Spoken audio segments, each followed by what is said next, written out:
We're coming up. or No, something? because if you just do. Hey Nate, you want to close? Is that what you're doing? All right. All right, I will call the order to the Chaska City Council for Monday, March 18th, 2024 at 7:04. Will you please rise for the Pledge of Allegiance?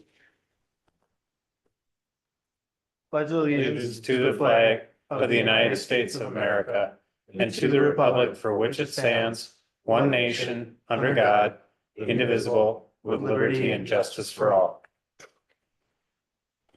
All right. Police, will you take roll, please? Here, Councilmember Hubbard. Here, Councilmember Wong. Here. Mayor Winchell. Right. That brings us to 5, visitor presentation, and I show Chaska, or sorry, I skipped, hold on. We're on item 4, which is adopting the agenda. Any omissions or corrections to the agenda? If not, I would look for a motion to adopt the agenda. Motion to adopt agenda. Motion to adopt agenda by Councilmember Hatfield, Second. second by Councilmember Hubbard. Any discussion? All in favor of adopting the agenda as presented, say aye. Aye. Same sign, nay. Agenda adopted. That brings us to item 5 now, visitor presentation. So I have Chaska Historical Society, new history book, Chaska, a Minnesota River City, 1950 to 2000 with Lisa. Hello, I'm Lisa Oberski. I'm president of the Chaska Historical Society. We are a small, all-volunteer organization with the mission of connecting people to Chaska's history in a way that is accessible and relevant. We have some really exciting things happening at the Historical Society, and so it's just a delight for me to be here this evening to share some of those with you, and I appreciate your allowing me to do that. The biggest news, of course, is that they are here. Yay. 6 years in the making. That's after we really turned our full attention to it. 688 pages, about 4 pounds. But there is Chaska history for you from 1950 to 2000. And I just want to make sure that we get the word out that they are available at the Chaska History Center. And I realize our typical hours are not very conducive to a lot of people's work schedules. So just so people know, we are going to be open extra hours in the next few months. In March, until the end of March, on Saturdays between 10 in the morning and 4 in the afternoon. And then in April and May on Saturdays between 1 and 4 in the afternoon. So if your schedule is really tight, these are some extra times that hopefully you'll be able to make it down. Also, if it doesn't work for you to come down at all, we can mail the books to you. It's an additional $14 per book, but that is an option. So that's the biggest news, is the book is out. As a way of recognizing the many, many people whose work went into this book, we are going to be having a public celebration of the book being done. And that will be April 20th, which is a Saturday from 1 to 3. That will be at the History Center, and the public is invited to come and meet some of the many, many people who made it happen. Second thing, well, third thing, I guess, is that we've got some other upcoming events. I don't know if you saw my button, but my button says, "What? Murder and mayhem in Chaska?" And yes, that's what it's about. We are going to be having some tours in late April and beginning of May that recount some of the not so pleasant stories of early Chaska history. If you are interested in those tours or in the ones that follow, we are going to be having the Living History Society present some of the dearly departed of Mount Pleasant Cemetery. And that will be happening on June 29th, which is a Saturday. The reenactors will be coming in full period dress and playing the part of those the parts of those dearly departed citizens. And you'll be able to ask them questions and find out about their lives, which should be, again, just a real fun activity that tantalizes you and, you know, encourages you to ask those questions that history may have, you know, may have swallowed the answers to. We don't know for sure. So if you are interested in either one of those tours, the Murder and Mayhem or the cemetery tours, I would encourage you to register by following the link on our webpage. Our webpage is www.chaskahistory.org, and you can link to those events from there. Or if you search the city's Parks and Rec offerings using the keyword history, those tours will come up as well. We're very lucky to be partnering with the city on the registration for those events because we don't have the software and such to handle that. So if you have a chance to pass the word along to anyone about these various events and achievements, we'd love to have you pass the word along. And we have these darling little soaps for sale now. These are little Chaska brick soaps. And it's really good soap too. It's not just the look, but anyway, we do have these available too at the Chaska History Center, and they're a lot easier to mail than say a regular Chaska brick. So it's something to keep in mind. I think I'd want to use it though. It looks.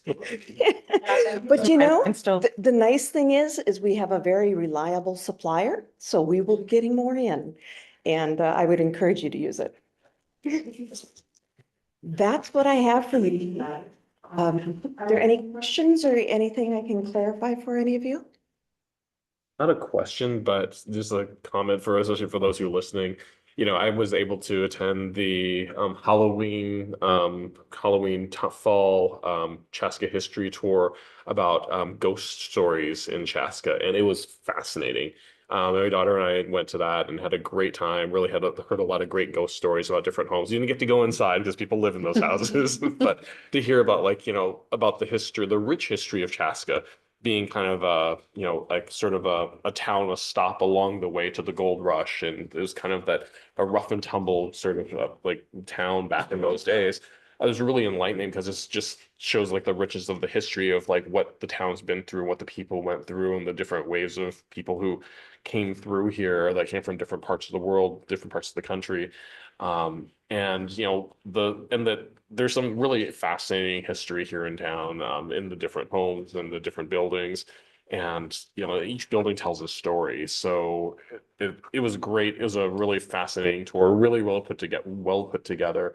And I'm looking forward to you know, being able to attend some of these. And like I've heard a little bit about the cemetery reenactment tour. So I heard that's going to be a really, really well done.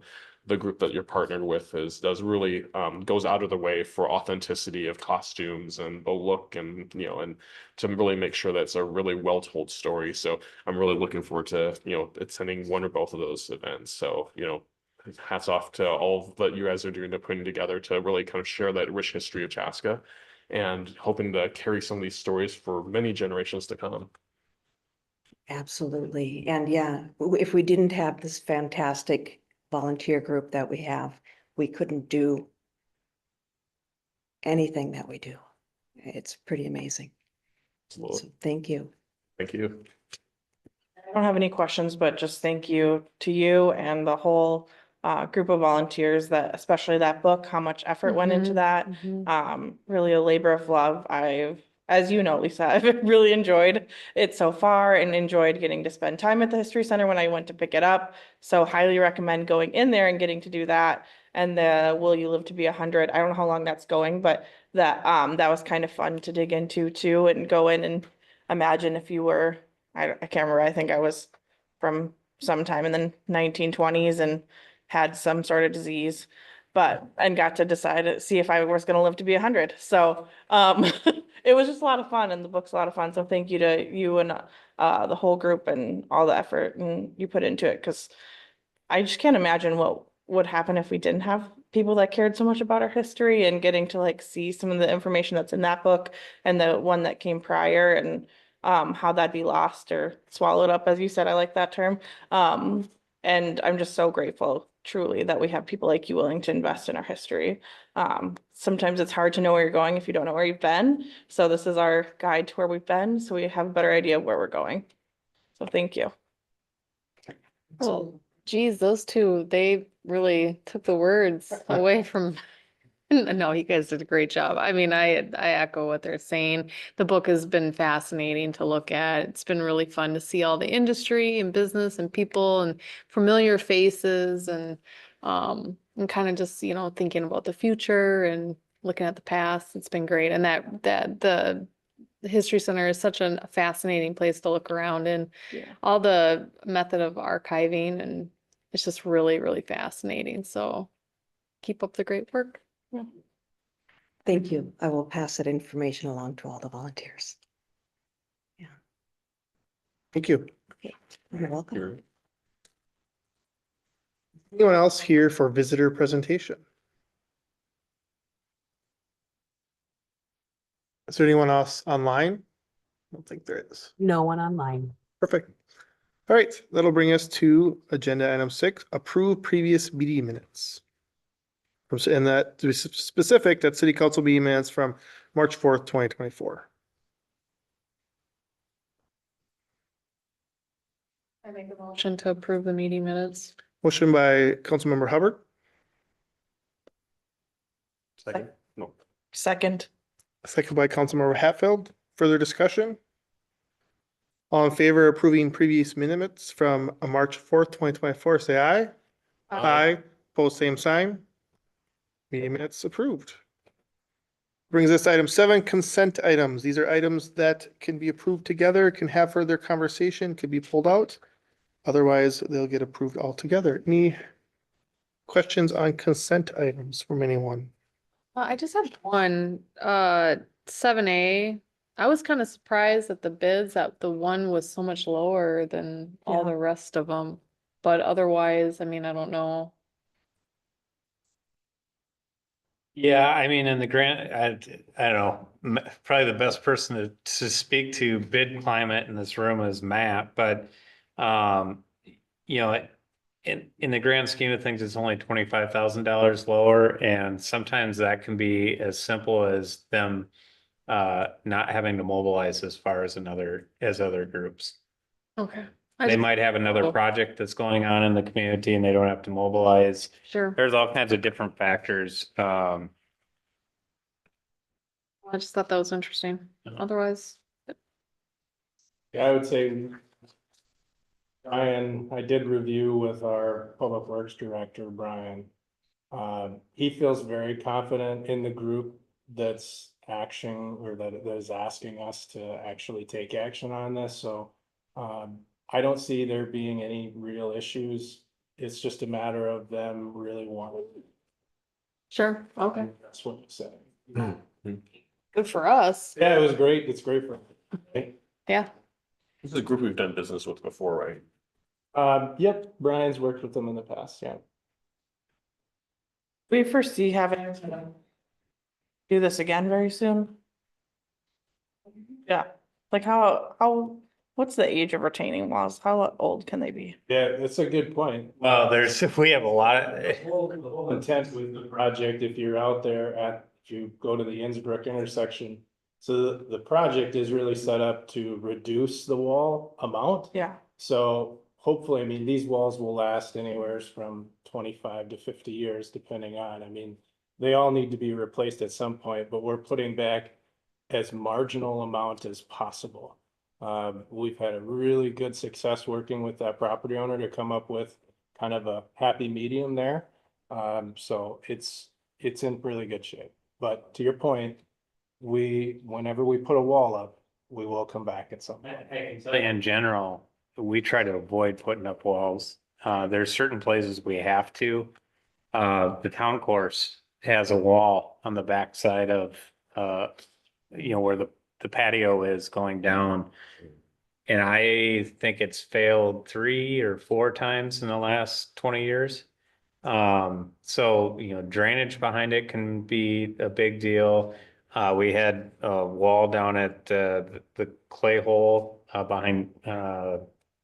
behind Cooper's old building there that failed. We had one down in the parking lot behind Patron's that we had to replace last year. So in general, what Matt's talking about, anytime we can eliminate or reduce retaining walls, the better, because they are So expensive. super expensive to maintain.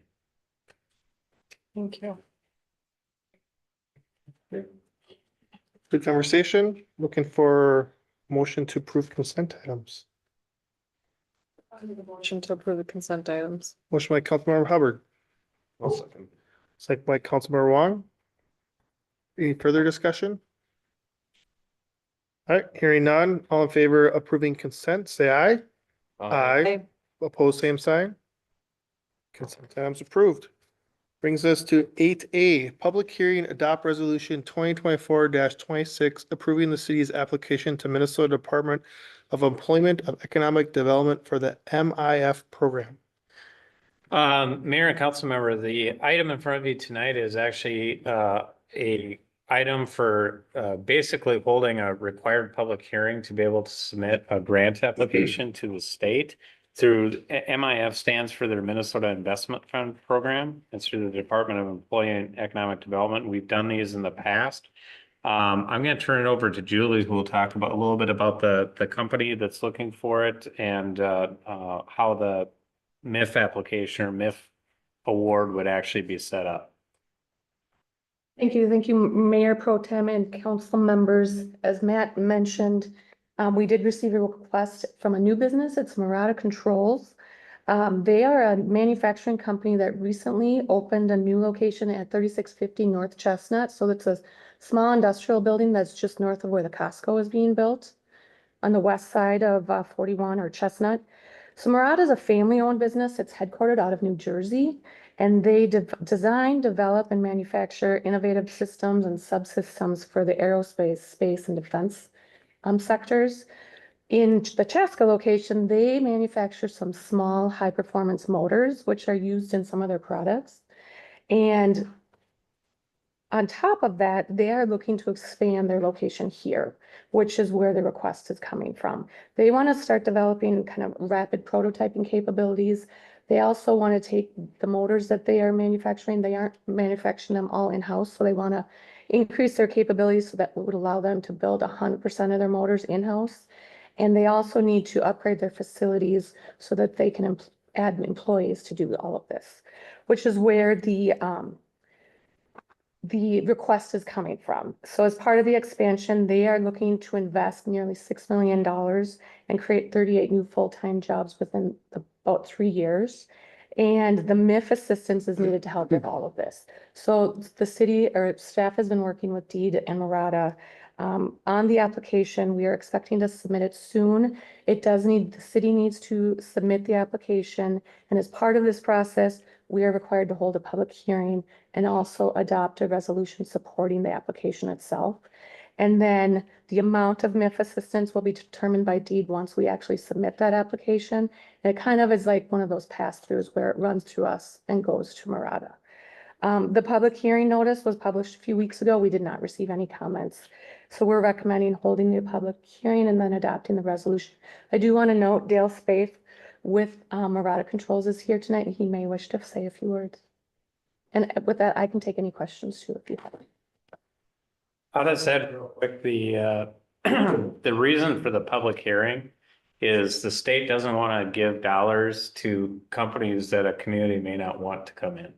So it's sort of their way of making sure they vet out that they're not giving dollars to companies without sort of vetting it with the local community to say, is this somebody you want to support coming into the community? Now, what they do is cool, so. Yes. Yeah, tiny little electric motors that can go into all different sorts of automation or into electromechanical work, things like that. So yeah, we're pretty excited to build something great here in Chaska. looking forward to, yeah, bringing in more jobs and yeah, working with Julie and Deed and the Minnesota Investment Fund and yeah, making this work. So, Just for formality purpose, can I have you state your name and yeah, sorry. Yeah, Dale Spaeth. questions for Dale? I guess the obvious question I have is, and maybe it's not known, but like number of employees, rough idea, future goals. I think those are things that people are interested on usually typically. Sure, absolutely. So right now, Murata Controls is buying about $5 million worth of electric motors a year, okay? And we're really kind of on the front end of that business. And right now it's growing at about a 30% CAGR. And so what we really are expecting is that we're going to be producing in the 10 million to 20 million, really in that by the end of our 3-year period here. So a lot of good turnover, a lot of good sales, and right now it'll be really directly to our New Jersey facility.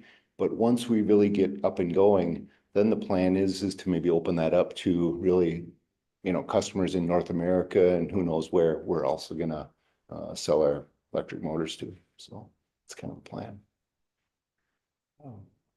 So how many employees would work from? As far as employees right now, we literally have about 11 people. We just hired a couple more. In fact, this week, got another one starting next week and 2 more in 2 weeks after that. But the point is that we really expect to be up to, between 50 employees is about what we're going to be able to handle at that site right now. And then who knows what's going to happen after our lease is over and where we're going to go after that. But the plan would be, easily 100 people for sure. Yeah, lots of great new space coming up. Exactly. So that's the thing. So, and that's really a neat spot that we've got now. Working Dr. Pete, I don't know if you're all familiar, but he's just bought that building at the turn of the year, and they're doing really nice renovations to that building as well. And yeah, it's just really going to be a good spot and kind of a handy location. So yeah. Thank you. Other questions? Another question, but just thank you for being in Chaska, and thank you for, investing in Chaska and, being part of our community. I think it's really important to, let you know that, we're very supportive of small businesses. There's things that we can do to help support small businesses grow in our community. It means a lot because, bringing the jobs, bringing that, the infrastructure and, bringing that, the ecosystems here is really critical to, our success as a community. So thank you for being here and thank you for being part of it. Yeah, I'm glad I selected that location. And yeah, and also you're all invited. We're doing a little ribbon cutting. Our board of directors is going to be coming out to Chaska here on April 22nd. And so you're all invited, probably right around noon time. So maybe if you want to come over there, maybe in the 11:30 to 12 o'clock time frame on that Monday. And we're gonna have a little lunch as well, catering that. But yeah, it'll be fun. So Awesome. Thank you. Any other discussion up here? All right, so hearing none, I will at 7:28 open a public hearing to consider resolution 2024-2026, approving the city's application to the Minnesota Department of Employment and Economic Development on behalf of Murata Controls, Inc. to the Minnesota Investment Fund Program. Does anyone from the public want to speak at the public hearing? See, anyone online? No one online. So hearing no one and seeing no one, I will close the public hearing at 7:29. And then we would now look to, do I have to vote to close the? No. No, perfect. So close at 7:29, thank you. So then that puts us to the council of considering the adoption of the resolution associated with that. I'd like to motion to adopt resolution 2024-26, approving the city's application to the Minnesota Department of Employment and Economic Development for the MIF program. I have a motion by Councilmember Wong, Second. second by Councilmember Hubbard. Further discussion? All in favor of adopting resolution 2024-26, say aye. Aye. Pose same sign. Resolution passed.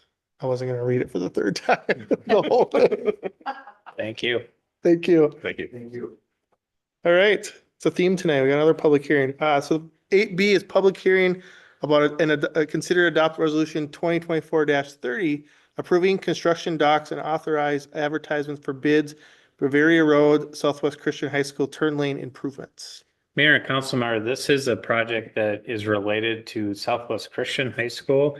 And we've been talking about this for quite some time, as far as when additions to the building would require turn lanes in there, to make sure it's safe, for everybody getting in there. Well, we've reached that point now where we really need to move forward, to put those turn lanes in. So Matt's here to talk a little bit about that. And it is a public hearing because, there, would be an assessment associated with Southwest Christian for the. So I'll turn over to Matt. Yeah, I think, very basic, the project provides, you know, dedicated left and right turn lanes coming into the site. There's roadway widening and expansion that needs to occur. Portions of the road would be reconstructed full depth. Matt, you want to pull it over further? Sure. Any questions about the improvements themselves? I know we shared the feasibility study and things like that. Total project costs are estimated around $1.2 million. One thing to mention, just in particular, the project in and of itself would be built to an urban design, so a little differently than what exists today, which is a rural road design, so urban design being new curb and gutter through this section, because of the constraints with the right of way that's out there.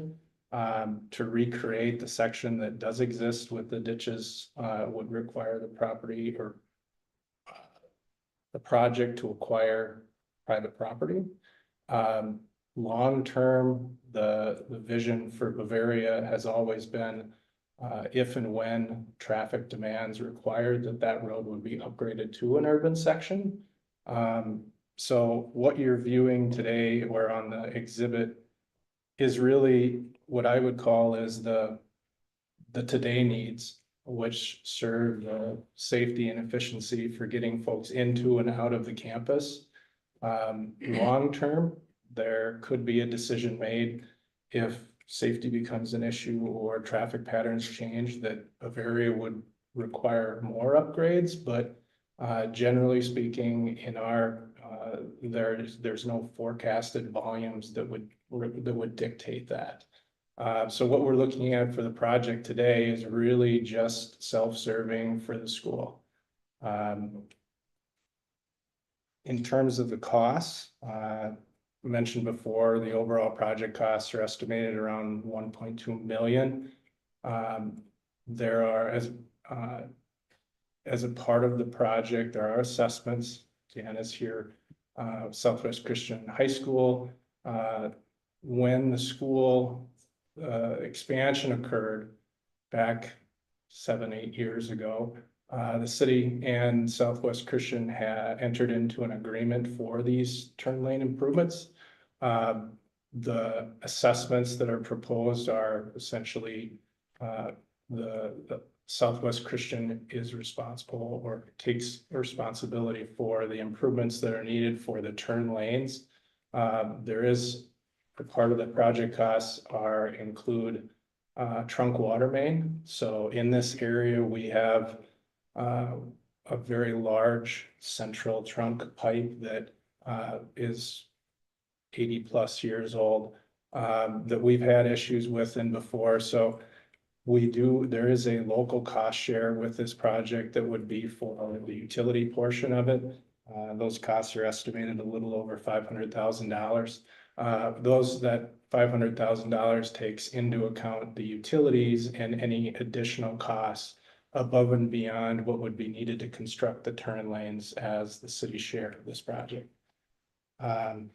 So with that, that kind of talks to the details of the project, the financials. in terms of timing, the project schedule would allow for the entirety of the work to be completed while school is out of session. So we're still working on kind of the details of when school truly the last day and things, and how do we coordinate that? That'll happen here over the next month or so with the school. But then really coming in, there would be a closure in order for us, because we have to physically rebuild and reconstruct the portions of the road section. Neighborhood access would still be maintained. So folks that live north and south of this area, so north of the 212 bridge those folks would go north out to Hunter Mark. And then the Westwood Lane and the neighborhood to the south of here would have access down to Engler. So during that time frame of when school is out here, there will be what I would call as a local detour for neighborhoods to basically go north and south of the construction project.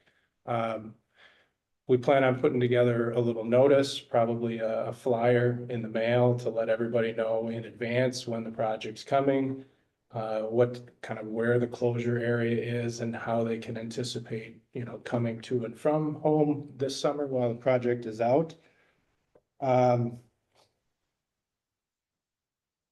As Matt mentioned, I guess, any questions before we kind of get into the. Are we discussing this summer? It would be this summer.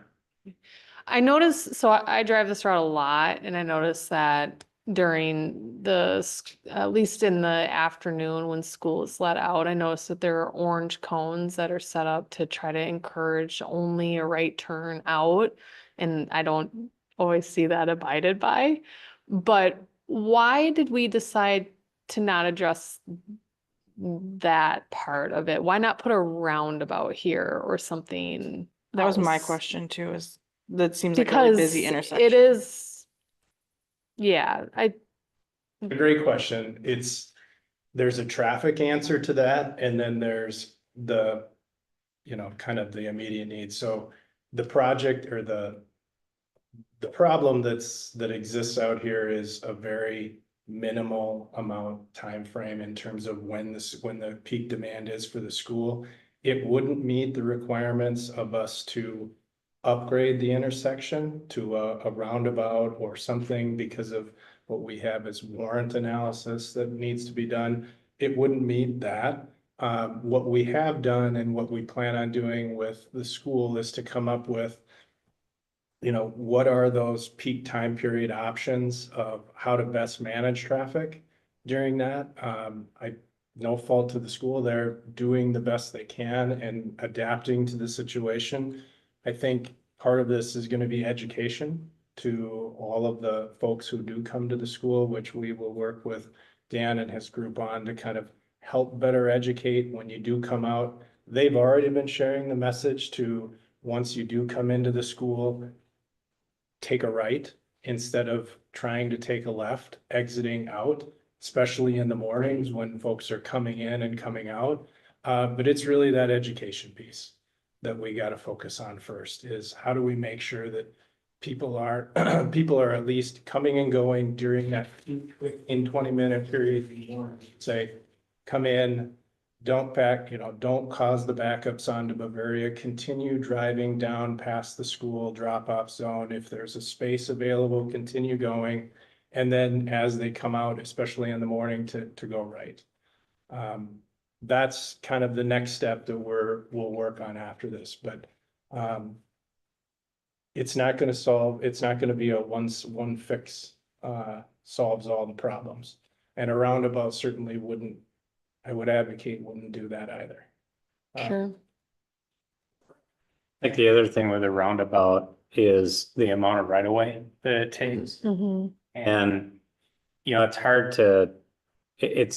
to see on this drawing because everything looks like it's two-dimensional, but especially on that east side of Bavaria, there's a pretty significant drop off that occurs on that side. Yeah. Of the road. Yeah. And so if you ended up pushing a roundabout into that space, you'd end up likely pushing that trail down the hill, could impact the tennis courts. It just has a much bigger, broader impact on the properties that are around there. Like they need a retaining wall. Yeah, we could build a bigger retaining wall. Yeah, there is a big one there already.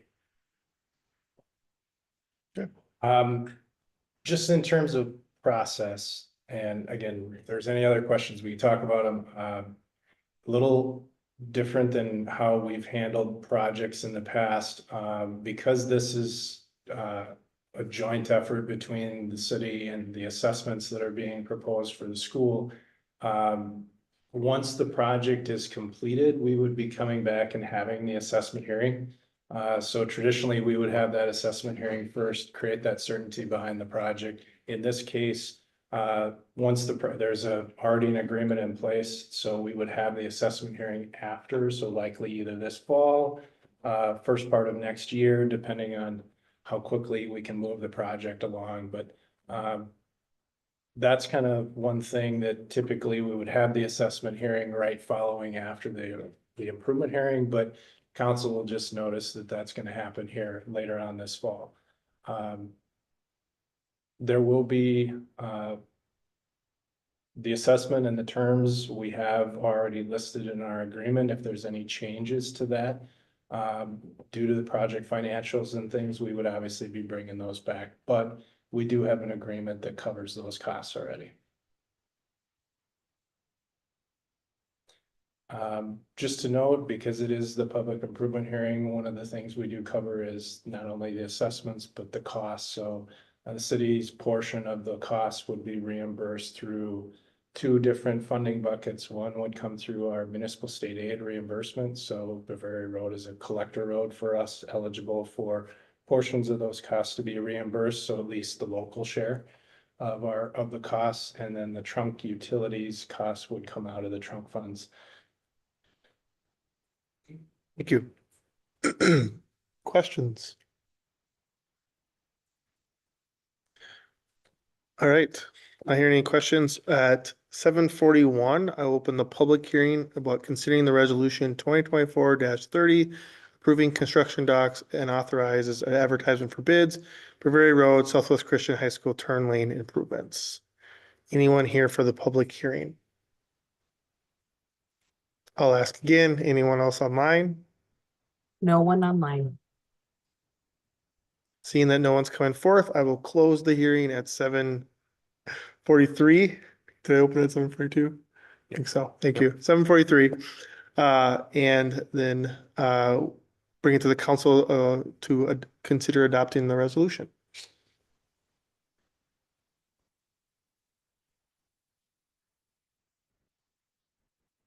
Yes, you have to read the whole thing out if you want to make a motion for it. Motion to adopt resolution 2024-30, approving construction docks and authorizes advertisement for bids.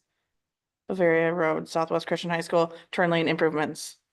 A motion by Councilmember Hatfield. Okay, I'll second it. Motion, second by Mayor Pro Tem Gra. There we go. I'll call myself a name. Further discussion? All in favor of adopting resolution 2024-30, say aye. Aye. Both same sign. Resolution adopted. Thank you. Brings us to 8C. Adopt resolution number 2024-31, approving the concept plan for Hazeltine National Golf Course, Hazeltine National Golf Course /PC 24-04. Mayor and Councilor, the item in front of you tonight is coming from the Planning Commission with recommendation for approval. It has to do with some guest suites that Hazeltine National Golf Course club is currently proposing for their site, generally across the street to the south from our new Loop Golf Course. Liz is here to go over the staff report and then talk about the recommendation. We do have representatives here from Hazeltine as well. Matt, thank you, members of the council and pro tem mayor. We have a concept plan in front of you this evening for the Hazeltine National Golf Course, known as the northwest side of their site. The area in question is highlighted in orange on this aerial exhibit, as well as the neighboring uses and adjacencies to the subject area. We have mainly residential abutting the north and west sides of the site, and additional commercial happening on the west side of the site, west of Hunter Mark Road. The northwest area is bound by Hunter Mark Road on the west side and Hazeltine Boulevard on the north side. The clubhouse is immediately east of the area in question this evening. And also want to point out kind of where their existing access exists on Hazeltine Boulevard is where my cursor is highlighting, and where their existing parking is as well, which is mainly in front of the golf clubhouse and some other areas on site. So there's been previous approvals with this site, one that dates back to December of 2013, when a concept plan came through for the west side of the Hazeltine Golf Courses site. This included looking at the northwest side for residential and the southwest side for commercial. This plan did not make it through the subsequent steps for preliminary and final, as they did not pursue the overall site plan, but a plan to reference back to just in terms of some previous approvals and principles that were put in place in 2013. The applicant did hold a neighborhood meeting, which is a required step before concept plan submittal. And they held that on February 5th with the residents within 500 feet of the subject area. They did get a few people attend that meeting, and the comments that were received during that time pertain to the proposed amenities of the concept plan and whether or not that would be for just members only or for people outside of the golf club. The timing of the improvements that were proposed, the owner status of the villas that are being proposed, construction traffic and where that was planning to happen, overall tree preservation, safety of ingress and egress into the site from a vehicle standpoint, pedestrian walkways mainly around Hazeltine Boulevard and adjacent to the residential uses, and then overall traffic. The existing site, the overall golf course encompasses roughly 335 acres total. However, the northwest area that's in question this evening takes up approximately 13 acres of the overall acreage of the golf course. There are trees that exist on the north side of the site that abut Hazeltine Boulevard. The access is currently via a full access point on Hazeltine Boulevard, which lines up to Carver's Greens townhomes to the north there. So this is in question this evening with where they're moving that to, and I'll get to that a little bit later. And then as you can see, some existing parking lot facilities on the northwest side of the site. There's also a couple access points for service roads, which are mainly used by the employees of the golf course. There's an additional access road on Hunter Mark Road that's mainly used by city staff to access our electric utilities on site, as well as this is used for a temporary access during the larger events and when they're parking. In total, they have 204 parking stalls, and what's proposed with their concept plan is basically a wash to that in terms of what they're replacing. The clubhouse building, which is immediately east of this area, is roughly 50,000 square feet in size. They are not planning to do any additions to that clubhouse, so that will remain as it is today. Also want to point out that currently the site on the northwest side here does not have any pedestrian facilities already in place, so there aren't any sidewalks on Hazeltine Boulevard and on the east side of Hunter Mark Road, which those areas but the site. And then also want to mention a major utility corridor that exists north to south on the site that is directly east of the existing parking lot facilities. A couple views into and out of the site just to give you a feeling of the existing conditions out there. The images on the top left are mainly on the northwest side of the site, which contains mainly farm field area on the northwest side and looking in multiple views. And then additional images showing some of the clubhouse views. So what's specifically being requested this evening is for concept plan approval. And that entails adding 8 two-story villa buildings on site for on-site lodging for the members of the golf course. They would also like to add a new putting course, a new short course, and then modifications to their main vehicle entrance on Hazeltine Boulevard. And then a modification to the access for their service road that is on Hunter Mark Road. The comprehensive plan guides this area as mixed residential. The proposal proposed this evening is consistent with this guidance, which pertains to a multitude of uses ranging from residential to commercial to office, etc. The concept plan is on this slide.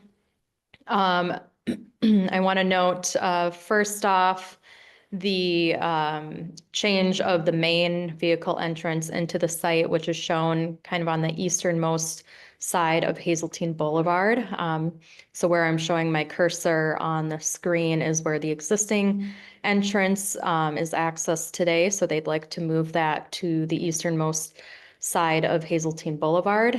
They do experience some turning challenges with where the entrance is proposed today, and pushing the entrance to the easternmost side would provide for more of a seamless approach for cars coming into the site, but also for cars leaving the site.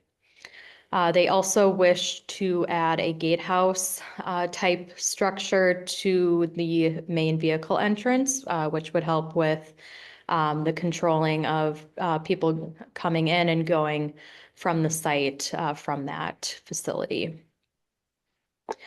Additionally, the existing service road again is directly east of where Hazeltine Plaza's southernmost access point on Hunter Mark Road is. And with the new short course going in, they are proposing to move this service road access approximately 170 feet south. So it would be offset to the existing entrance for Hazeltine Plaza on Hunter Mark Road. So one of those things that staff is asking for further evaluation on, just in terms of how those access points would operate moving forward. We understand that this service road is infrequently used on a normal day-to-day basis, but it is used heavily during the larger events of the golf course for access to parking.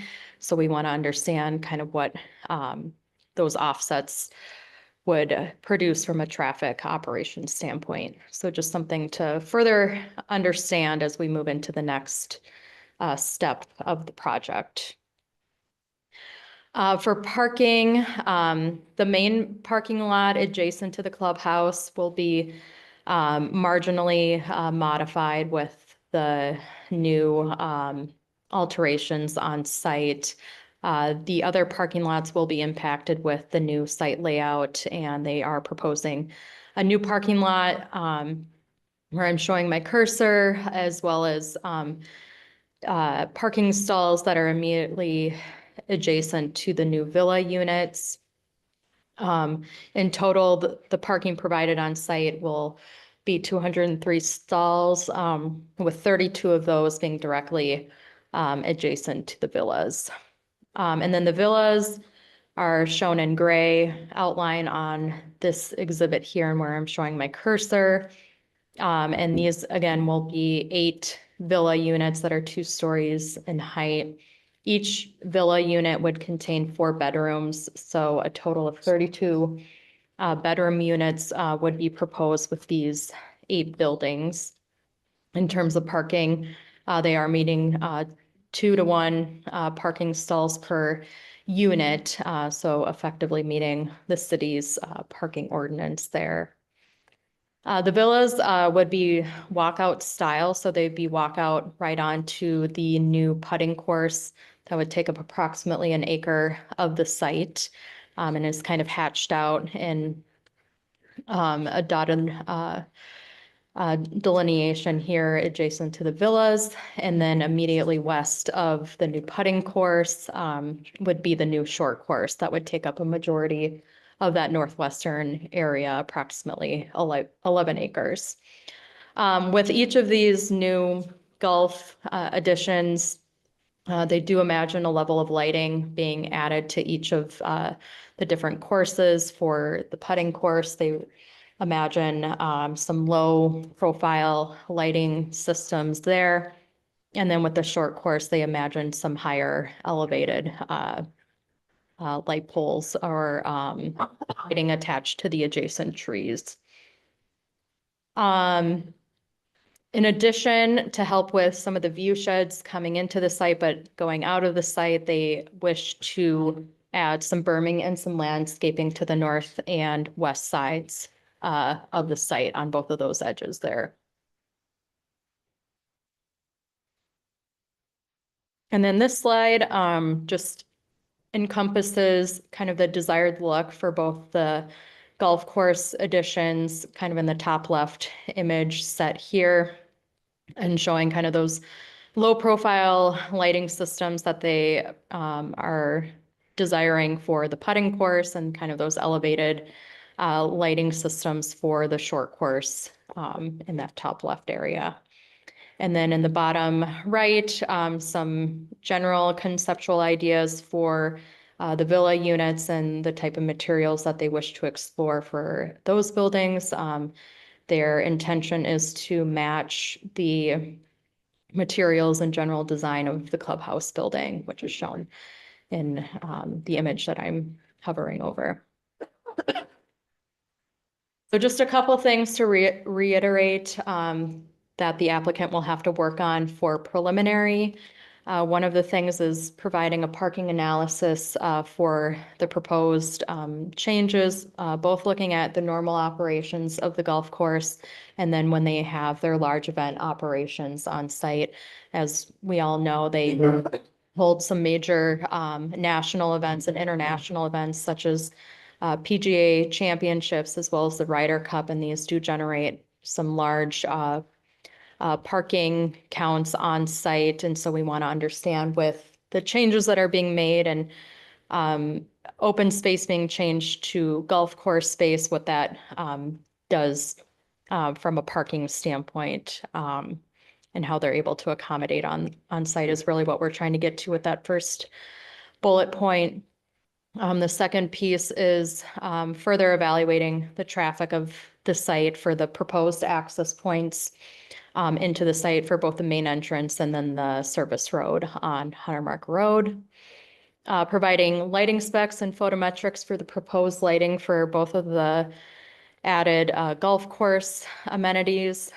And then also looking at the utility corridors that exist on site and the proposed improvements of the concept plan and that moving forward. And then lastly, looking at the pedestrian connection opportunities on site.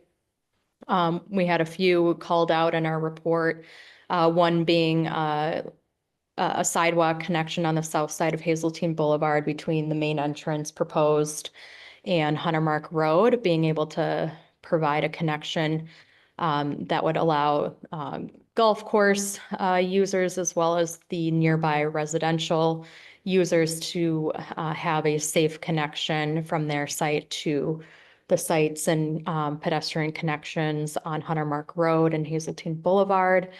So further enhancing that safe connection for people there. And then we also highlighted contemplation of a future sidewalk on the east side of Hunter Mark Road. There currently aren't any pedestrian facilities on the east side of Hunter Mark Road, so we're not envisioning that anything would be installed as a part of this project, as it wouldn't connect into anything. But we still think from just good planning to start contemplating showing that on the plans to see how that fits into everything, if and when a sidewalk facility or any type of pedestrian facility is pursued on the east side of Hunter Mark Road. And just want to point out that these comments towards pedestrian connections are coming from some previously approved plans and plans that were recently adopted that kind of bolster the importance of pedestrian connections. So in the 2013 concept plan for this site, there was some guiding principles to look at as this site developed. One of them being looking at a pedestrian path link from the residential neighborhood out to the existing and future trail along Hunter Mark Road, and to be provided at the time of residential development, and then consistency with the recently adopted pedestrian and bicycle master plan, which promotes expanding on trail and sidewalk networks within the city and improving safety and equitable access to trails, parks, schools, and other community destinations. So in conclusion, we are asking you to make a motion this evening to adopt resolution number 2024-31, which is approving the concept plan for Hazeltine National Golf Course, specifically the northwest side of the site, and then based on the conditions that are listed within that document. Happy to answer any questions. As Matt mentioned, we do have representatives from Hazeltine Golf Course here as well. Thanks for Liz. Just one question, if I was understanding correctly. Looking at the proposed site map along Hazeltine Boulevard, I see it says that they're having a new landscape perimeter barrier. Are they removing the trees that are currently along Hazeltine Boulevard and putting up new trees, or are they leaving those existing trees there? I'll let the representative of Hazeltine answer most. Just remind us, state your name again, please. Thank you. Thank you. Phil Anderson, General Manager, Hazeltine National Golf Club. Game plan is to leave those existing trees, but we would like to berm up and then have a consistent look throughout our entire landscaping on that outer perimeter. So we're not looking to remove those, Okay. but we do have berming work to do, and we'll certainly show that in our next phase. Sure. Exactly what that looks like. Wonderful. Yeah. Thank you for answering that question. Questions for Liz or Aziz up there? Wasn't sure. This is more of a kind of a curiosity. So in the original concept plan, one thing so was showed as an illustration of like further down Hunter Mark, there was, some green space and then eventually some retail and stuff. I know that's not being talked about in this part of it, but just wondering, was it something in the back of your minds that you're still thinking about doing that eventually, or is it? No, I would say right now that is not at all what we're contemplating. I think a big part of this development using these 13 acres is actually to regain that area for parking for the championships. It historically hasn't been used in some of our major events, so you can gain 7 acres back of parking and then utilize the 13 acres a lot more efficiently to make it more attractive. So right now we have no plans on that in that area to do any kind of development.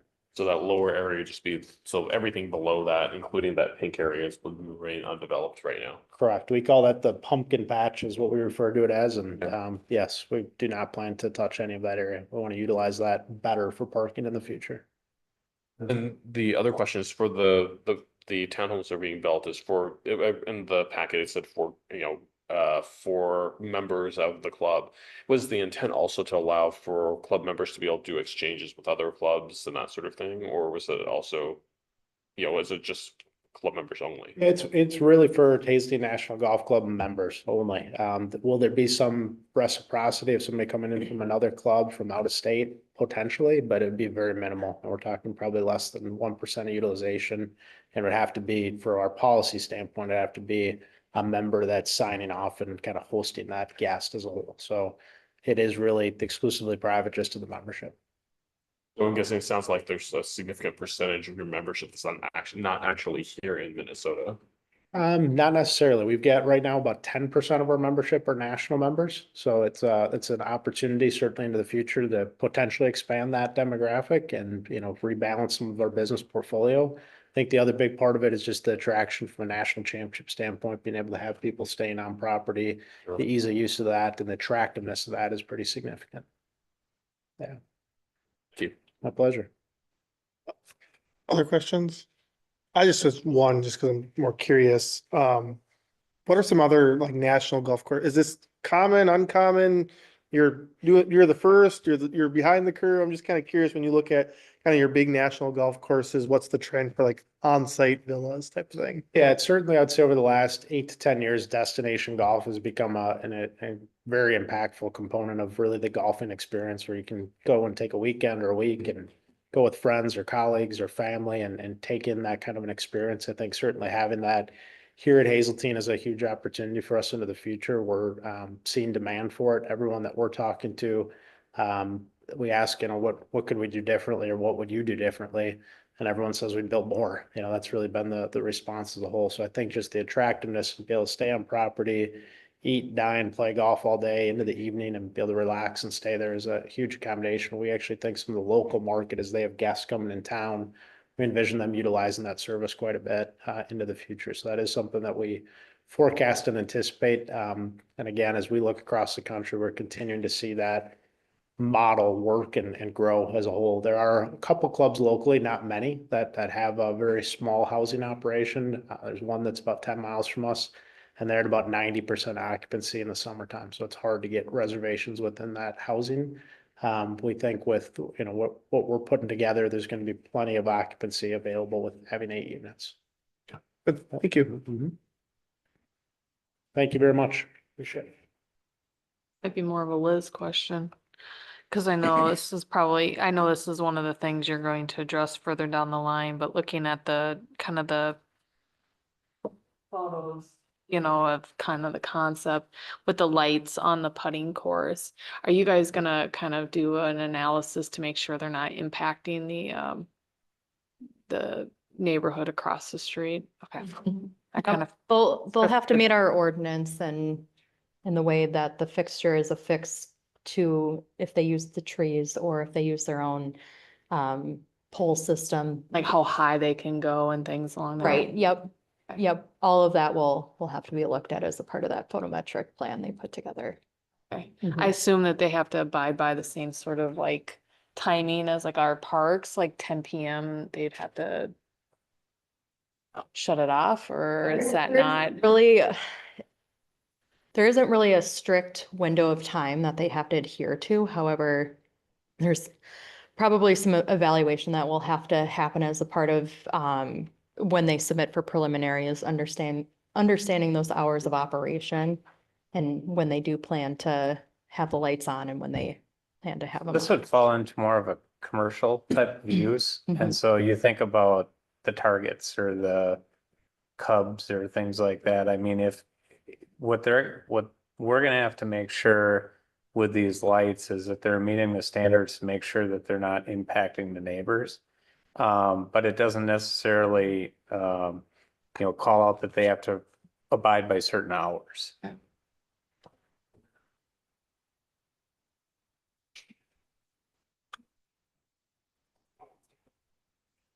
Other questions?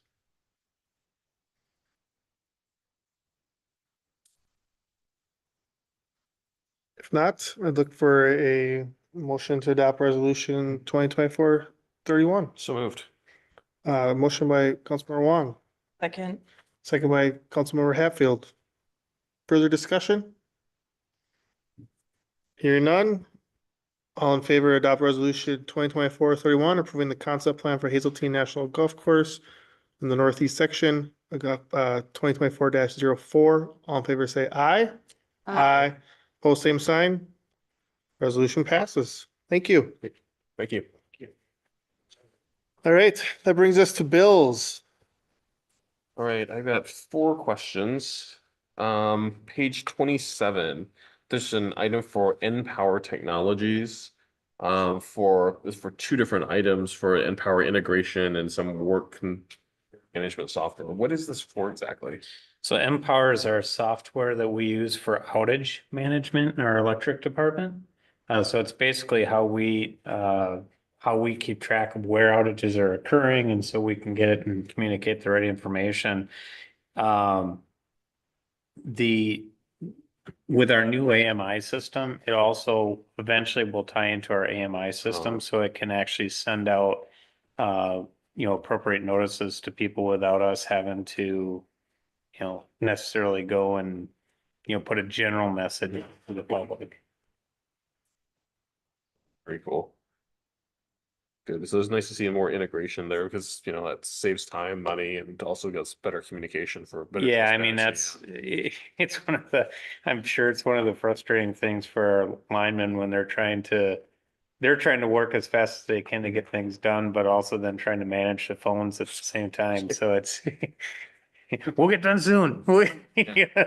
So it's a more efficient way to make sure that they're able to stay focused on getting the work done while we're still getting a message out. As my day job as a PM, it's as a project manager, it's nothing I love more than having to answer questions about, gee, if I keep getting more questions about like how long something's going to take, it'll get done faster, right? We call those time thieves. Yes, Exactly. yeah, that's right. If you keep asking me more, it'll speed it up. Right? So page 28, and there's an item for Star Group LLC. What is that? That's the parts and supplies, but Yep. it's That's the really- parent company of Napa. Uh, And so we, periodically will restock our mechanics shop with your part there. it's weird because I've seen Napa on here before, so it's like why did it not show up as Napa this time? Anyway.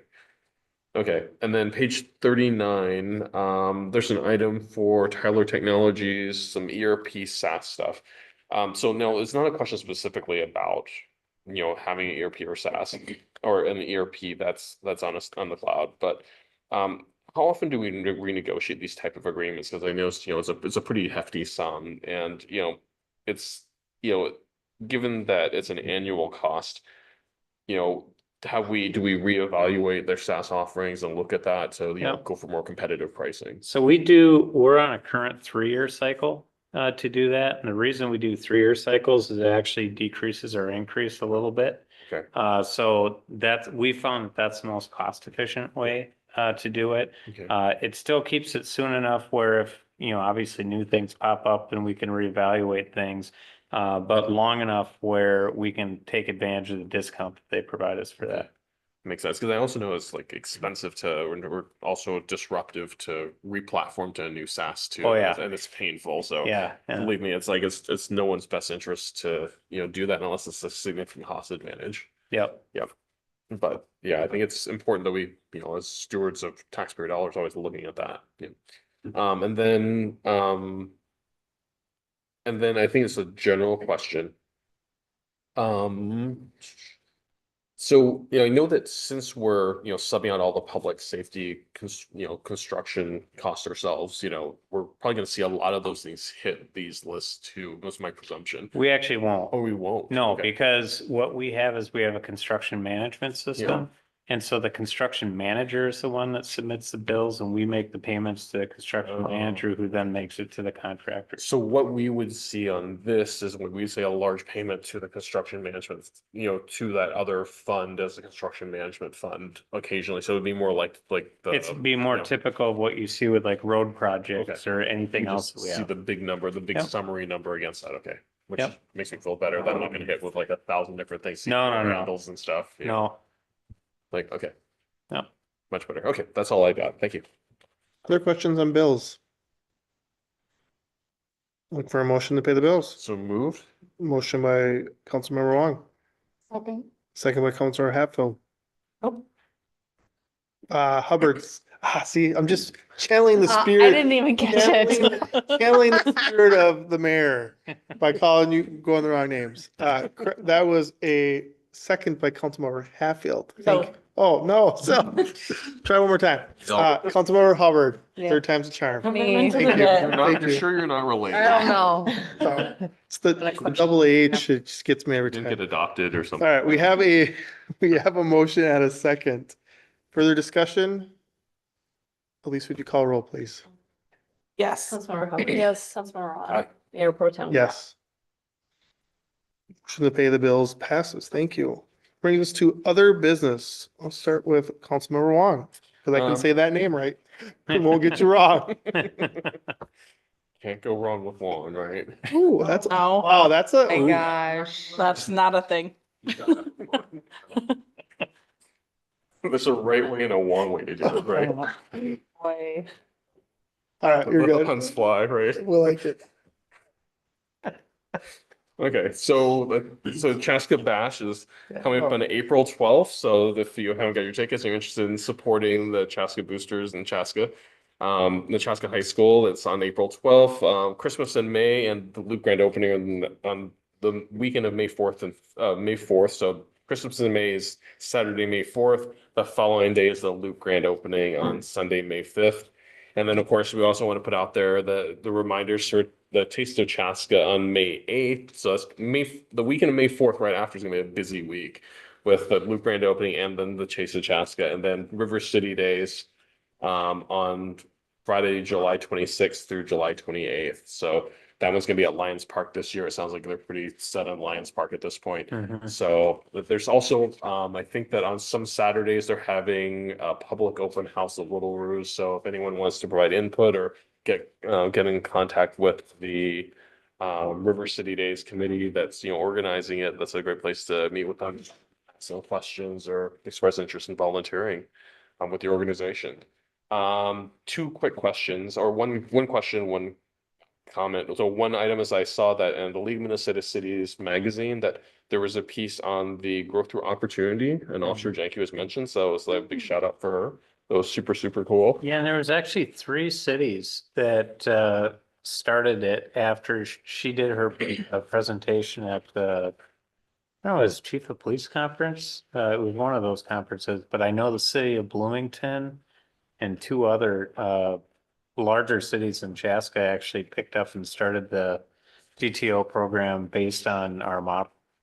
Oh, very cool. Very cool. That's really exciting. So it's really great to see that, it's something that's, that's really, that other people are really finding really a great program and that they're starting to adopt it too. So it's great to see in the League's newsletter. Well, and the thing that I think is important to point out about that is, 2 of our participants are still employees with the city right now. So, one is a front desk employee up at the community center and the other one works seasonally out at our Chaska Town Course. Really And cool. so it's, the ability to translate that into not just, just a one-time experience, but actually into full-time employment.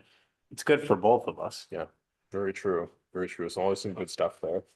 And the last one is just a question. I've been asked this question at least a few times over the past couple of weeks of what's going on with the Oak Ridge Conference Center, because I know that there's been, there's still all the construction on Costco. It's really, everyone's super excited about that. I actually popped in at the Springs of McKnight and took a look at one of their units, and they're really beautiful. Like I would say they're rental condos, rental townhouses, beautiful units there in the market rate. But that Oak Ridge facility is still available. I know it's still on the market. Any word on dispositions, what's going on with that or anything? No. I mean, there's been things that they've talked about over time as potential options, and we've met on them and they just haven't gone anywhere. Yeah, because I know that there's, interest in, a number of people have mentioned that, yeah, it'd be great to have more like a nice hotel in town or something like that, but, just hasn't been any interest of like. Well, the big challenge with that is that, and it's the same challenge that Oak Ridge had before they closed, is that the rooms were never designed to be hotel rooms. They're designed to be dorm rooms for American Express when they had or IDS, American Express. Ameriprise. Ameriprise, when they had their training center there. And so the big challenge they had was being able to attract people to stay in rooms that are pretty undersized compared to most hotels rooms. Yep. Yep. So let's stay tuned on that one for some more. All right. Well, that's all I got. Thank you. Thank you. Councilmember, see, now you always wonder why I'm staring at your sign when I say, because I want to get Waiting. Councilmember Hubbard, Huh. you're Okay. next. Thank you. You can sign from I can. I Can? Oh, yeah, you I think it's can. because you're taller than me. am, No, I can see his. Well, I can That see makes his. sense. even though I Angle know who is- you are, I still feel like I'm staring at that sign, so I say it right occasionally. Gorgeous. Uh, few things. I was scoping out the Chaska PD page. I won't list them all because I'm sure Kayla, I don't want her to miss out on any. Or maybe I will list them all. There's a lot of There's a lot of events. stuff going Yeah. on with PD. I'm just gonna start railing them all off. So first, this Wednesday, we've got Coffee with a Cop. Coffee with a Cop is from 9 to 10. It's at Caribou on Pioneer Trail. So it's up by the Cub Foods, Chaska Commons area. Then we've got the food distribution this Thursday down at the old Getney site from 12 to 1. And we have a lot of fun activities coming up. It looks like tie into spring break. We have Cocoa and Cops. Bring your friends and your skates and skate with some officers. I just want to I was gonna say, watch. can I just come watch? So that, It's, yeah, I'll be there. Yeah. all right. This is March 25th. This is from 11:15 to 12:45. Those are very specific times, so that's interesting. But it's at the Chaska Community Center, and you can rent skates if you don't have. $5 admission, unless I'm assuming you're a member. So, movie afternoon with Officer Julie and Officer Martin on Thursday, the 28th at 3 o'clock. It's at the Chaska Community Theater, again at the community center. They are going to be playing Zootopia. And then just a plug for, they have the signups happening right now for their safety camp. Safety camp is in July. It's July 30th and 31st, but the signups are happening now. They still have some spaces left. I don't know how many. But my son went through safety camp last year, and it was really a great experience for him. And just I think just really a wonderful and necessary thing. They learn so much about different facets. So I highly recommend parents of kids that are in the grades. Let's see, he was in second grade, so I think they do like second, third, second through fifth, or somewhere in there. So I just think it's so comprehensive, so many areas that they discuss. They bring in a lot of different volunteers. I mean, they had like a helicopter there. I remember that was pretty cool for the kids. Got to see the canines do their work, and I don't know, it's really great. And the internet safety part, which I think like is so vital, that was a part of it. So, I just also had a quick question. Maybe you don't know the answer to, or you probably will right off so I had someone approach me, few weeks ago, and she said that she had attended a yoga session, and she had parked over by where like the Chase Bank and 501 shop is, and she got her car towed.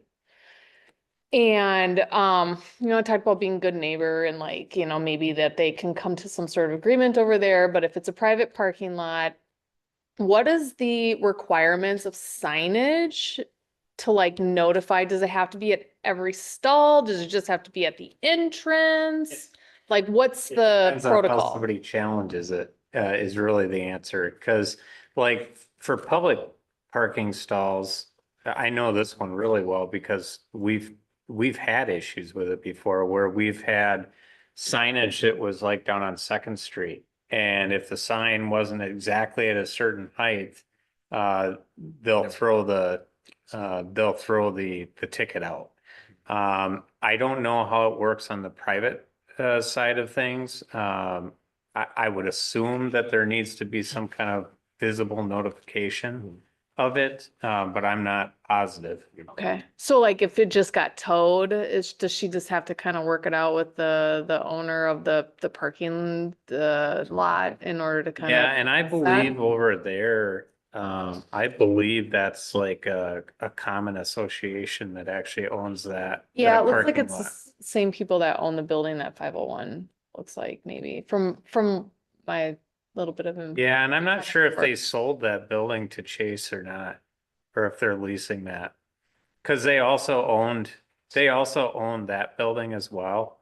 So, Yeah, Chase said they Yeah. did not own the parking lot though, when Okay. she had inquired, but anyways, well, I will get back to her on that. I was trying to see what there was an ordinance or not on it. I couldn't find anything, so I figured I'd just ask. I always suggest to people that if they have a real concern over that, a very inexpensive way to approach disputing that is through small claims court.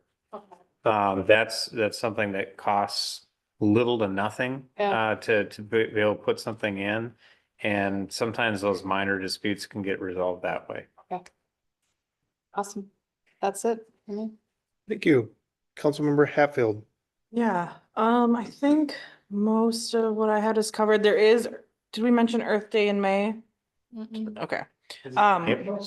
It's not, well, the actual day is in April, but it sounds like The fake days in May? we're gonna do it in May because we like to be different.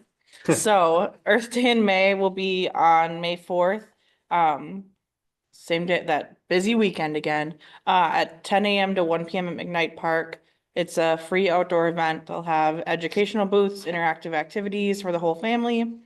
And you can pack a picnic lunch and go down there. So but I think that's the first year I know of it happening, so that's nice. And then really the only other thing I want to talk about was just downtown construction. We touched on it, I think, in our last meeting, but if you're not getting those emails and you're wondering about what's happening down there, suggest signing up for the emails, because I got the email and was like, oh yeah, here we go. Mhm. So the Paseo pedestrian tunnel and landscaping work resumed today, or at least was supposed to. That's what the email said.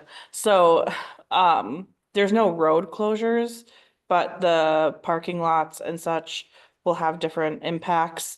So right now they're just, I don't know what the specific work is that they're doing this week, I guess, but they're gonna be working on that sort of thing through June.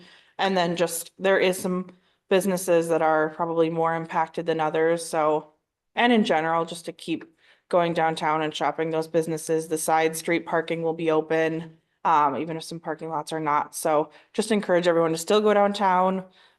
It's gonna be beautiful and amazing when it's done, but some of those businesses are a little bit more impacted with some of their parking, so. But there's still plenty of places to park on the streets, I would say mostly, so, yeah, I just wanted to throw that out there. Other than that, I think that's it. Yep, thank you. Elise, I don't have an update. Nate? Gustav? Wow, you guys are a very talkative group tonight. Matt? Just a reminder that we do have our council department head retreat on Thursday and Friday. It'll go from 8:30 until 4 p.m. up at the fire station. That's it. Last one at the fire station. Last one at the fire, well, not last one at the fire station, last one, this, This the old, Yeah. this should be old fire station, yep. Just to back that up, I also think it's important to understand that it is open to the public. It's so individuals can come, hang out and listen to us talk. I think that's an important note. If they're kind of curious whether, no decisions are made, it's similar to like a work session, no decisions are made or voted on, but it's a conversation that kind of helps drive direction, everything like that. Because I thought I was crazy for a minute, had to find it.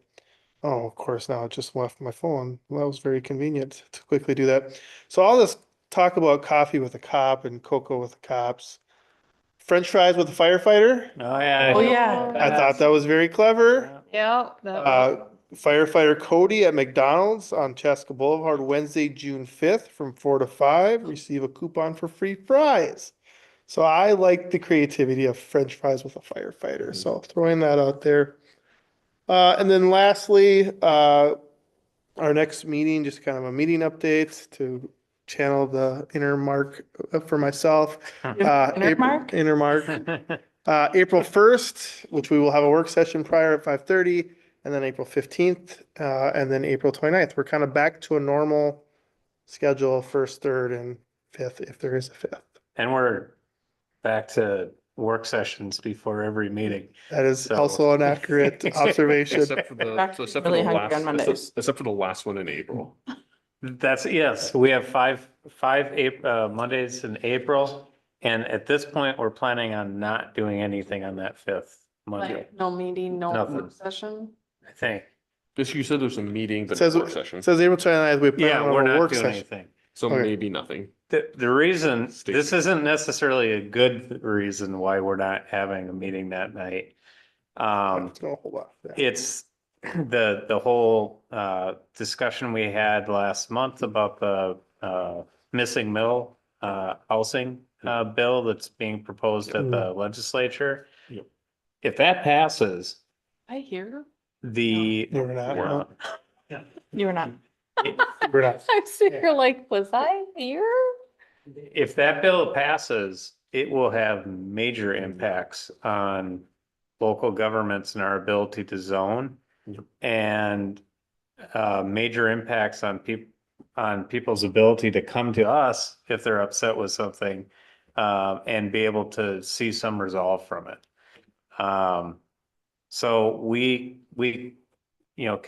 continue to monitor it. There continues to be an active group with the League of Minnesota Cities to try to influence this. I know, the mayor and, I believe it was at least 3 of the 4 mayors around here, maybe 4 of the 4. All 4 mayors here, got together to put together a letter, editorial, so that, really meant to educate the public on what this means, because watching this from a distance, my biggest, my biggest fear of what's being talked about now is that we understand what's going on and we understand what's being talked about. But I do not think that the general person on the street has any idea what this bill entails. So just as a thumbnail for those who this is new to them, just of what the implications are for what the actual legal translation means in terms of what does this bill bring if it actually passes into law. Yeah, it basically says that we don't have the ability to, you know what, I'm gonna let Nate say it, because I'm gonna say something wrong. There's a lot in the bill, but I think maybe the thumbnail sketch and the impact to a lot of folks is that it really broadens what's eligible to be built by right in single family zoning. And so, today we think of single family home, single family zoning as single family homes. What this bill would allow for is for a single family lot to be redeveloped into a twin home, in some cases, a quad, or maybe a 6 unit type building, without really any process in front of the city council. There doesn't end up being any public hearing process or anything like that. And we also have to define what lot means. Lot means a lot that's 40-foot wide by 100-foot deep. So that's smaller than the lots that we have in the Clover Ridge neighborhood. So it kind of creates a blanket minimum lot size for the state, for any city. And then the ability for a lot owner who has something larger than that to be able to subdivide and create that smaller lot, assuming you can meet that minimum. It also, we think, could potentially have a pretty major impact on our planned greenbelt. Because in essence, it would allow a property owner to be able to subdivide that into, we'd have to allow by right them to be able to subdivide that down into lots that are 40 by 100. And to me, the thing that's maybe most disturbing about it is it doesn't really give residents an outlet to be able to go and express, if they think, boy, this just doesn't belong here. it doesn't give them an outlet to go to be able to express their concerns and be able to potentially influence any type of outcome of what decisions being made, because as a city, we wouldn't have the right to deny it. It would be it'd be zoning by right to be able to accomplish this. It also like abolishes public hearings from those two, as Yes. I understand. So it abolishes public hearings and also Although I did hear something today that they may have brought that back. It's been all over the place over the. So Yep. why?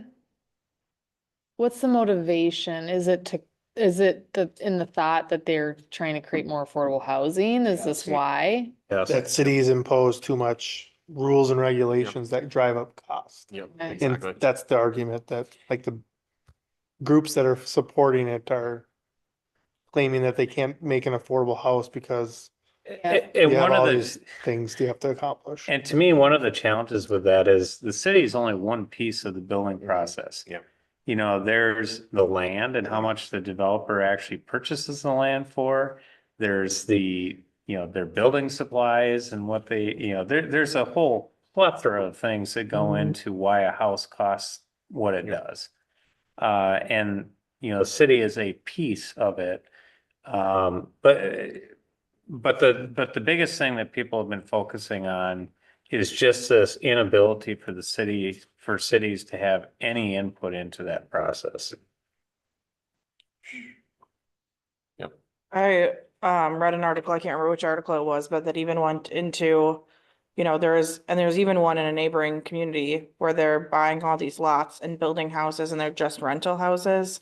And so It's Where- not necessarily affordable then. right. Yeah. And that's the idea, is that while this in theory does have some good aspects, the very real reality is that there's still a big separation in corporations coming along and buying up anything that becomes affordable housing and making it not affordable. Mhm. And this doesn't solve that problem. Mhm. So I think when I talk to people, what they don't understand is so much of it is not so much about ordinances and things. So much of it is about corporations and who can put buildings up and who can afford to do that and purchase up all, we could have a corporation come in and sweep through and buy as many downtown Chaska homes as they wanted, make them rentals. They're not as affordable anymore, especially you're not going to buy them anymore. Mhm. And that's a much larger problem, and this doesn't solve that. Mhm. So that was, I think, one thing that at least I've thought a lot about, and kind of when I learned about that being a much bigger problem than people realize, and this doesn't solve for that. I think if we're gonna pass bills, they should solve problems in a real way, and it doesn't solve that problem. Yeah, more thoughtfulness. Yeah. and- Well, and I think we should remember that in Chaska, a lot of the things that they're actually talking about happening are things that we do anyway. Yep. So we have, they talk about allowing a apartment to be built in a commercial district, or talk about having smaller lot, single family home lots, or, a whole host of things that are and even having, like we've talked about before, a percentage of homes that we want to be affordable within the community as we develop. I mean, these are things that we're all doing now as a community.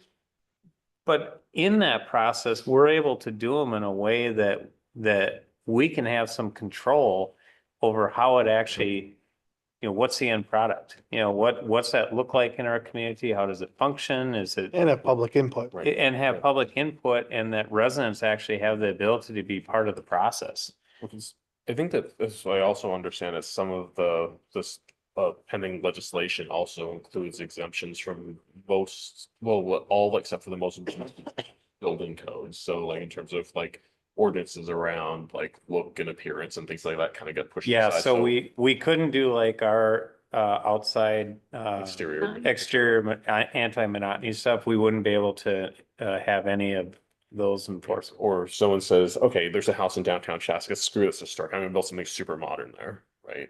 They've made a change that it wouldn't apply in historic district. Yeah. Okay. So yeah, there's some of that has changed. I think another piece of this is this ends up undercutting comprehensive plans in a lot of ways for cities, right? So a lot of the ways that we currently plan for density and think about those targets and goals is through the comprehensive plan, right? And that's driven through those population projections that the Metropolitan Council puts out. So we're planning, the build out of our city to meet what we expect our population growth to be. And we've done that, right?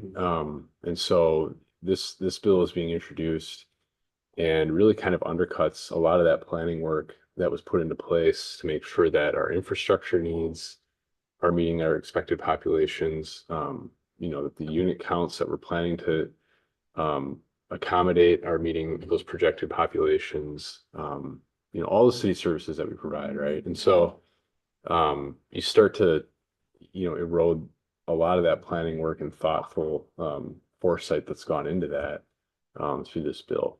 So kind of translating that into practical means was that, if someone said, hey, here's a single family lot that's a half acre in a residential, it's like a half or a third of an acre in a residential neighborhood, right? Like let's say Nickel Creek, they have some houses, someone says, you know what, I'm just gonna sell my house, I'm gonna develop like a 6-unit, condo there. They could, right? And then it doesn't matter that, like if they have enough of them there, then suddenly you've got parking problems. You've also got sewer that wasn't built for the number of houses that were there, a number of residents that are using it, electrical, You think and about other public things like safety access, if there's not enough parking, Right. public safety has a hard time getting through. Exactly. It's the practical repercussions of it. So that's the challenge. While there may be a noble intent in some of that, the problem is there's sort of practical challenges. Well, and it doesn't sound like there's any sort of stipulation to say that that person has to make it quote affordable then too. Exactly. So then what's the purpose? It just What's assumes, the end goal then? it assumes that if you decrease the lot size or don't make monotony. Yeah, But at the end of the day, the market's gonna dictate yeah, this. absolutely. So, If someone was watching us talk about this right now and wanted to do something about it, they should contact their representatives So they're a state senator. and let them, or the state senator, yes. yes, And just let them know their thoughts on it. I obviously do your research and don't just take our word for it, but that's a actual thing you can do if you have thoughts and feelings about this. There is plenty of information out there on this. Yeah. Yeah, and actually, one quick note, so we had a discussion about this at the last council meeting. Mhm. And Representative Rame actually ended up watching the meeting and the discussion that we had on this. And so we had a meeting about something else come up, and I ended up talking probably for about an hour with her about this whole issue. And I think she I think there's a lot of things that are being learned by people as we're going through this process. And so I definitely think, if you have concerns about this, contact your representative. do we have plans to speak with Representative Nash and Senator Coleman then as well in regards to this? Yeah, I was trying to remember if there was a letter that went out. Yeah, We there was, did do- there was a Yeah. letter that was brought to council a meeting or two ago. Yeah. And that was approved so that ended up getting signed by the mayor and Okay. submitted to all of the state level Yep, representatives. that was last meeting, yep. And I would hate for anyone to watch this conversation and think that we're not pro affordable housing. It's just that you can't solve affordable housing the same way in an urban area to a suburban area to a rural area. And this in some ways doesn't address that either. So I think we want to solve that problem, but it's a unique problem that has so many layers and is so nuanced. And Well, it's a very different issue Yeah. in Minneapolis, because Right. I mean, the point you made to me today, Nate, I mean, they've lost, what, 75,000 people in population From their peak. from their peak. And so they have a lot of capacity to be able to build up and stuff. And so for them to be able to implement this, they actually have, some capacity within their city and their infrastructure system to be able to handle it. That's a very different situation than communities who are continuing to grow like ours. Mhm. So yeah, it is a tough problem to solve, and I think that the challenge is trying to apply like one blanket thing across the state is probably not the best way to do it. Okay, thank you for that conversation. Lastly, just a reminder that we do have a Chaska Economic Development Authority meeting immediately following the city council. So with that, last call for anything that jumped into people's minds as we have riveting conversation. I would look for a motion for adjournment. Adjourn. A motion by Councilmember Hatfield, Second. by Councilmember Hubbard. Discussion. All in favor of adjournment, say aye. Aye. Both same sign. We are adjourned. I believe I just gotta pause a little bit. So she can cut the video. I think, yeah, it's. All right.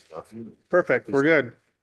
So at 8:45, Monday, March 18th, I will call the Chaska Economic Development Authority session to order. Elise, will you call roll, please? Commissioner Hatfield, Here. Commissioner Howard, here, Commissioner Wong. Yep. Acting President. Here. Brings us to item 3, adopt the agenda. Any changes to the agenda? Otherwise, I look for a motion. Make a motion to approve the agenda. Motion by Commissioner Hubbard, Second. second by Commissioner Wong. Further discussion? All in favor of adopting the agenda as presented, say aye. Aye. Okay. Both same sign. Agenda adopted. Brings us to 4, approve previous minutes. These are from 12/18/2023 EDA minutes. Any corrections or additions to the previous meeting minutes? Otherwise, a motion to approve. Make a motion to approve the minute. A motion to approve motion by Commissioner Hubbard, Second. second by Commissioner Hatfield. Further discussion? All in favor to approve previous meeting minutes from the December 18th, 2023 EDA meetings, say aye. Aye. Okay. Post same sign. Name is Trues. Bring us to discussion items 5A, approved downtown building improvement program loan application from Chaska Mill Properties for 500 North Pine Street. I'll turn this over to Elise. Actually, I'm gonna turn it over to Julie. Well, then we'll turn Only it give over us to a Elise. You're the best. Pass it down to Matt. Thank you, Vice President and Commissioners. So for several years, the city has offered the downtown building improvement a loan program that will help businesses and property owners restore their buildings throughout historic downtown. This program was modified last year, if you recall, to add the rear facades to the loan program. And in fact, in the fall, a loan was approved for 210 Chestnut, where they removed the stucco on the front of the building and recreated the brick. It looks great now. Well, for tonight's consideration, staff has been working with the property owner at 500 North Pine Street. That's the Chaska Mill building just across the street on the north side of us. They are the building that's right next to the pedestrian tunnel that's currently being constructed, which apparently construction resumed today. So we've been working with them on restoration plans for their deck and their entrances and how those can coincide and work with the ped tunnel construction.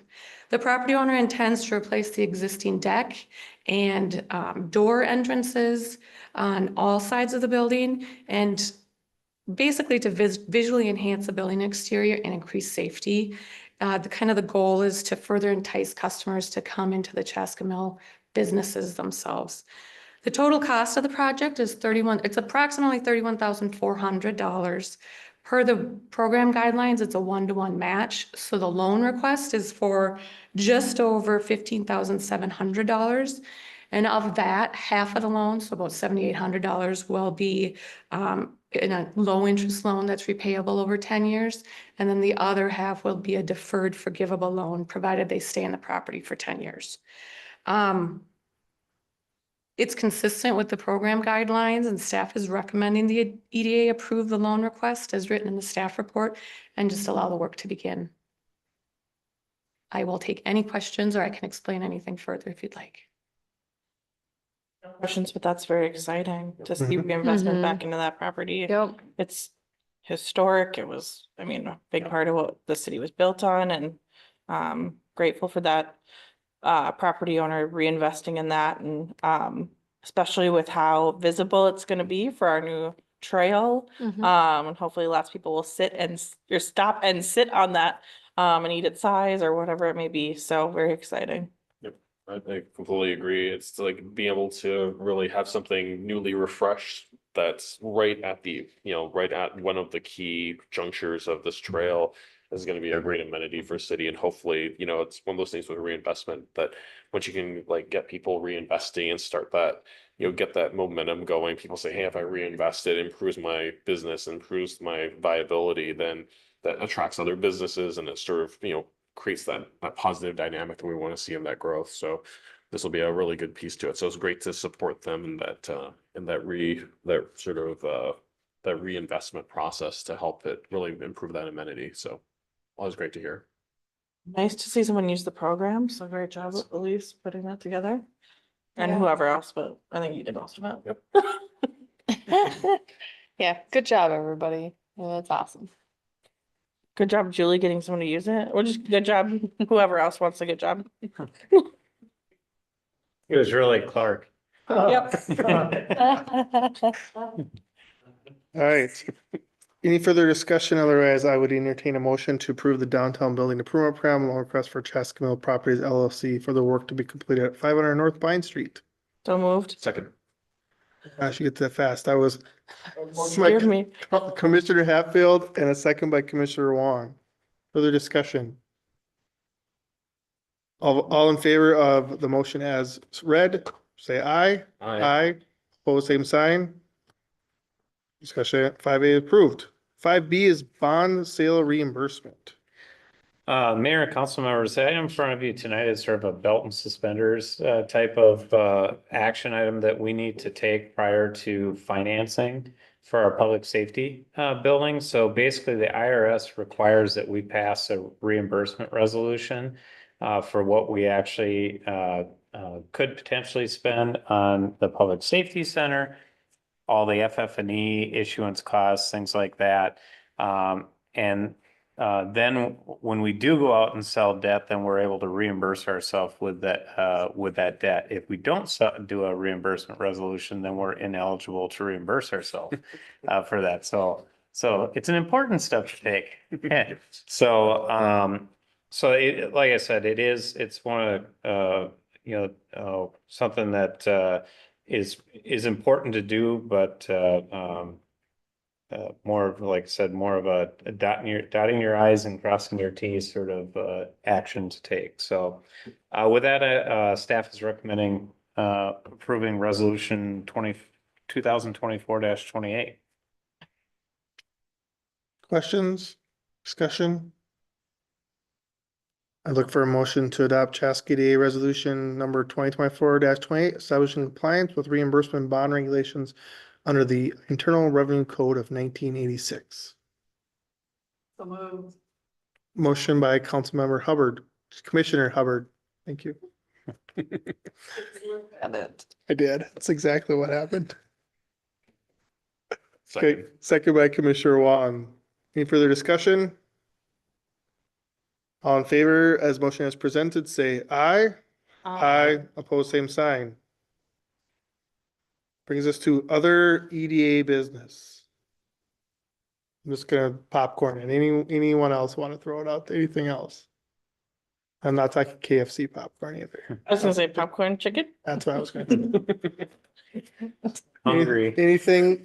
Yeah, I am too. Anything going once? Twice? All right, I would look for a motion to adjourn the EDA. So moved. A motion by Commissioner Hubbard, Second. second by Commissioner Hatfield. Further discussion? All in favor of adjournment, say aye. Aye. Post same sign.